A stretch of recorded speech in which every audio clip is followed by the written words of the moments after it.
یہاں تو انہوں نے حکومت لینے سے پہلے ہمیں باتیں سناتے، ہمیں یہ بتائے کہ 300 یونٹ فری کرنے کے وعدے نہیں کیے ان لوگوں نے. کہاں گئے وہ وعدے؟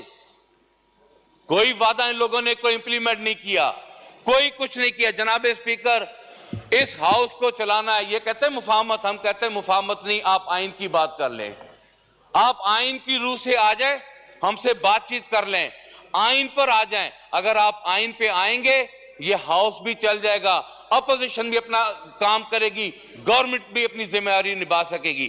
اگر یہ آئین سے ہٹیں گے تو میں سمجھتا ہوں کہ یہ کچھ بھی نہیں کر سکیں گے. جناب اسپیکر، یہاں پر میں ایک اور نشاندہی کرنا چاہتا ہوں کہ ساورن ویلتھ فنڈز، پچھلے حکومت نے یہاں پر لیجسلیشن کی، 7 آپ کی منافع بخش کمپنیز، 7 منافع بخش کمپنیز جو ہیں وہ آپ نے ان کے حوالے کر دی، جبکہ آپ کی ایک میٹنگ نہیں ہوئی اور 100 کھرب روپے کا آپ نے پاکستان قوم کو چونا لگا دیا. اگر وہی 100 کھرب روپیہ آپ لوگوں نے استعمال کیا ہوتا اپنے قرضہ جات میں تو آج شاید ہو سکتا ہے کہ پاکستان جو ہے اس کا مکمل ہو جاتا کہ آپ کو قرضوں سے نجات مل جاتی. جناب اسپیکر، مجھے 1 منٹ دے دیں، میں آپ کا زیادہ ٹائم نہیں لوں گا.